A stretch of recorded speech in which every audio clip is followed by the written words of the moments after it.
बिस्मिल्लाहिर्रहमानिर्रहीम, अस्सलाम वालेकुम। आपको पाकिस्तान की फतह मुबारक हो। बहुत ज़बरदस्त पाकिस्तान खेला है, फ़खर ज़मान ने कमाल कर दिया है। और अब तो लोग जो फ़ैन हैं बाबर आज़म के, वो अब बात कर रहे हैं कि हाँ जी बताएं, अब बाबर आज़म पर जो आप तनकीद कर रहे थे, क्या अब बाबर आज़म पर तनकीद बनती है? फ़खर ज़मान ने कोई शक नहीं है कमाल इनिंग्स खेली है। अजीब बात है कि अब कह रहे हैं जी फ़खर ज़मान को पहले क्यों नहीं खिलाया, पहले क्यों नहीं खिलाया, ये बातें भी हो रही हैं। अब ये सब तनकीद उस वक्त शुरू हो जाती है कि जब पाकिस्तान जो है वो अच्छा ना परफॉर्म कर रहा हो, और फिर सब कुछ बाबर आजम की तरफ ले जाया जाता है। हम इस पर भी बात करेंगे, लेकिन एक चीज देखिए कि किस तरह से फ़खर ज़मान ने परफॉर्म किया है, किस तरह उन्होंने छक्कों की बारिश की है, कमाल कर दिया है।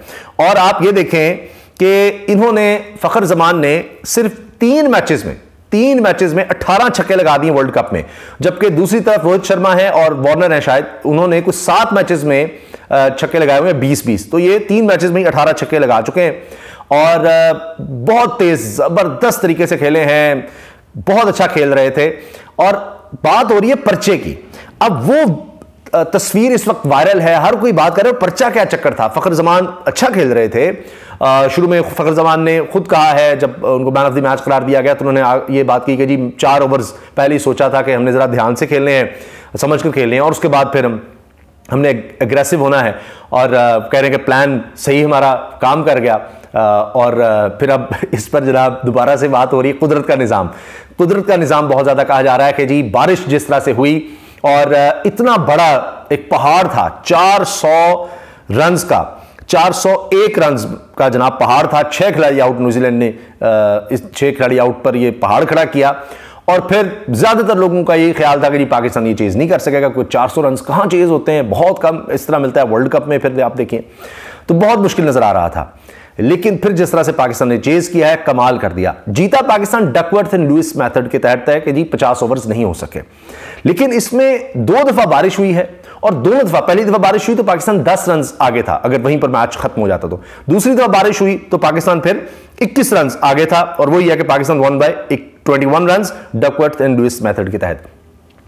जो पर्चा मंगवाया था, यह कहा जा रहा है कि फ़खर ज़मान ने मंगवाया, और उस वक्त 7 ओवर में 69 पाकिस्तान का स्कोर था। अच्छा, जब ये सारा पर्चे वाला मामला होता है तो सब लोग पूछते हैं चक्कर क्या था उसमें। अब यह कहा जा रहा है कि फ़खर ज़मान ने पर्चा इसलिए मंगवाया कि वो देखना चाहते थे कितने ओवर्स में हमें कितना स्कोर करना है, कितने ओवर्स तक कितना स्कोर होना है।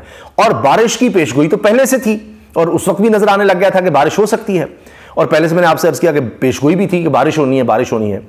तो फ़खर ज़मान ने पर्चा मंगवाया, और उसके मुताबिक फिर उन्होंने अपना वो रन रेट और ओवर्स के मुताबिक मेंटेन रखा। अगले ही यानी पर्चा देखने के बाद कि अच्छा, इतना स्कोर चाहिए, तो उन्होंने 4 गेंदों में 4 चौके लगा दिए। अंदाजा लगाएं आप, कमाल कर दिया।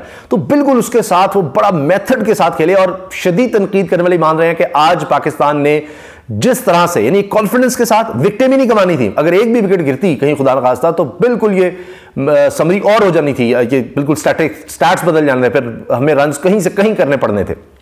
तो लिहाजा विकेट भी नहीं गंवानी थी, और बाबर आजम बिल्कुल अच्छा सपोर्ट कर रहे थे। और हर किसी को जरूरत नहीं होती कि जनाब फ़खर ज़मान का बल्ला चल रहा है, हर गेंद बल्ले पर आ रही है, छक्के मार रहे हैं, तो अब बाबर आजम भी उस तरह शुरू हो जाते। भाई हर एक की अपनी स्ट्रेंथ होती है, तो शायद बाबर आजम तो उस तरह ना खेल सकते, या उस तरह के स्ट्राइकर वो हैं भी नहीं। बाबर आजम वो उनका एक अपना अंदाज है, विद इन लिमिट्स रहकर वो खेलते हैं, टॉप वो वनडे के अभी भी प्लेयर हैं, जितनी मर्जी आप तनकीद करें, ये है वो है जी, वो स्लो खेल रहे थे, फलां था।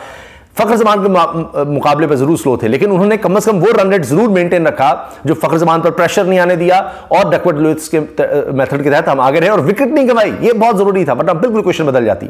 अच्छा, फिर एक और तनकीद बाबर आजम पर, जनाब गलत कैप्टन है, फलां है, क्योंकि बॉलिंग इतनी बुरी हुई, इतना स्कोर खा लिया।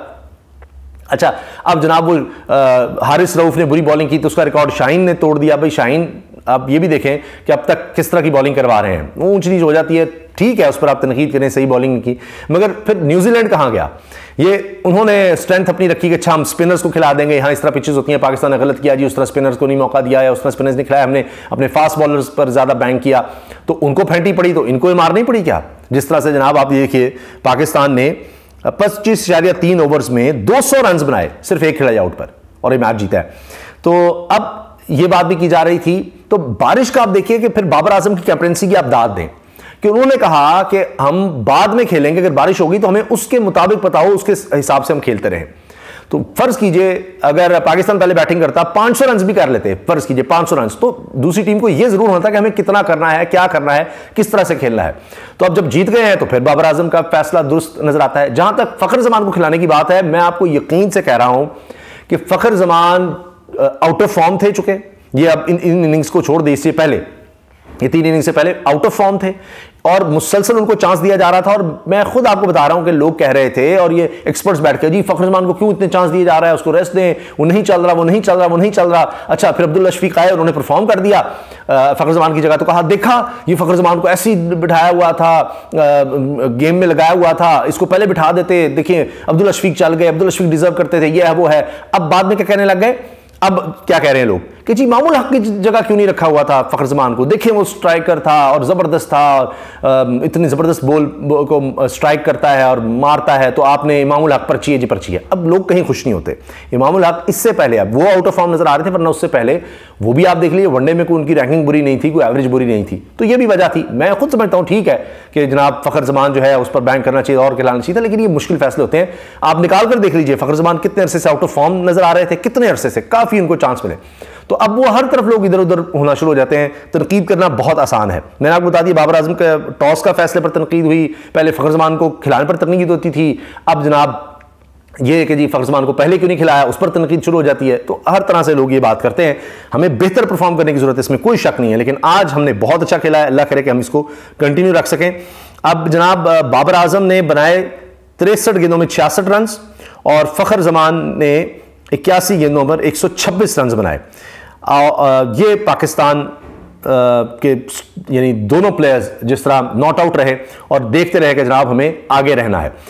और मैंने आपको बताया कि 69 स्कोर था, तो वो पर्चा मंगवाया, 7 ओवर्स थे, उसके बाद फिर उन्होंने पीछे मुड़कर नहीं देखा, उसके आगे ही आगे रहे। और जाहिर है थोड़े रिस्क तो इसमें लेने पड़ते हैं। जहां तक बात है जनाब न्यूजीलैंड कैप्टन विलियमसन की, उन्होंने 95 स्कोर किए 79 गेंदों में और कहने हैं कि उनका अंगूठा भी जख्मी था, फिर भी तो बड़ी बात है। अच्छा, डेवन कॉनवे ने 35 रन बनाए, रचिन रविंद्रा 108 रन इन्होंने बनाए। ये दो बहुत, यानी विलियमसन और रचिन रविंद्रा, इन्होंने बहुत मारा जी। फिर Daryl Mitchell 29 run, mark Chapman 39 run 27 गेंदों में। फिर जनाब ग्लेन फिलिप्स, उन्होंने सिर्फ 25 गेंदों में 41 रन बनाए। मिचेल सेंटनर ने 26 रन। अब हमारी बॉलिंग ज़ाहिर है फिर नजर आनी थी बोली कि जी वर्ल्ड कप का रिकॉर्ड बन गया। शाहीन शाह अफरीदी सिर्फ यानी 10 ओवर्स में 90 रन और बगैर विकेट के, ये जनाब worst ever bowling World Cup में। Hasan Ali 10 over 82 run 1 wicket. Iftikhar Ahmed 8 over 55 run. Iftikhar Ahmed ने फिर भी बहुत अच्छी बॉलिंग की है, मतलब मैच की ओवरऑल अगर सूरत देखी जाए उस लिहाज से 1 विकेट हासिल की। 6 8-7 की इनकी इकॉनमी रही। हारिस रऊफ 10 ओवर 85 रन, सिर्फ 1 खिलाड़ी आउट किया। मोहम्मद वसीम 10 ओवर 60 रन, 3 खिलाड़ी आउट किए, इन्होंने 6 की इकॉनमी से बॉलिंग की। मोहम्मद वसीम सबसे बेस्ट बॉलर रहे हमारे। आगा सलमान 2 ओवर्स करवाए, इन्होंने जनाब 21 रन दिए, तो ये भी पार्ट टाइम इन्होंने किया। अब्दुल्ला शफीक सिर्फ 4 रन बना सके 9 गेंदों पर, और ये सऊदी की गेंद पर आउट हुए, विलियमसन ने कैच लिया। अच्छा, फखर जमान और फिर बाबर आजम छा गए जी, उसके बाद बहुत अच्छा खेले। और अब आप देख लीजिए उनकी बॉलिंग देख लें, उनको भी इसी तरह से स्कोर हमें पड़ता नजर आता है। तो ये जनाब ओवरऑल मैच समरी मैंने आपके सामने रख दी है। अब आगे की अगर बात करें तो अब न्यूजीलैंड श्रीलंका से हारता है तो पाकिस्तान के फिर चांसेस ज़्यादा होंगे, और पाकिस्तान को फिर अपना आखिरी मैच इंग्लैंड से, दिफाई चैंपियन से जीतना होगा। इंग्लैंड बहुत बुरी फॉर्म में जा रहा है, लेकिन मैच तो ज़ाहिर है कोई भी आसान नहीं होगा।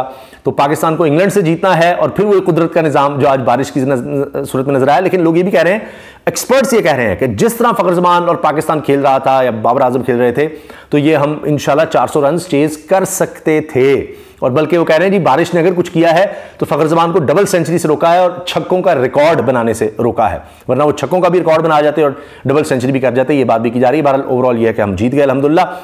अब श्रीलंका का कहा जा रहा है कि जी वो एग्जिट एक कर सकें, जाते जाते एक इज्जत से जा सकें, तो उनके लिए ज़रूरी है कि वो न्यूजीलैंड को हराएं, और फिर पाकिस्तान के चांसेस रहेंगे ज़्यादा, और फिर पाकिस्तान को इंग्लैंड को भी हराना है। तो देखते हैं आगे क्या होता है, कुदरत का निज़ाम और मज़ीद कितना काम करता है। बहरहाल आज जो है पाकिस्तान ने बड़ा भरपूर खेल पेश किया और फ़खर जमान तो जनाब छा गए। अल्लाह हाफिज़।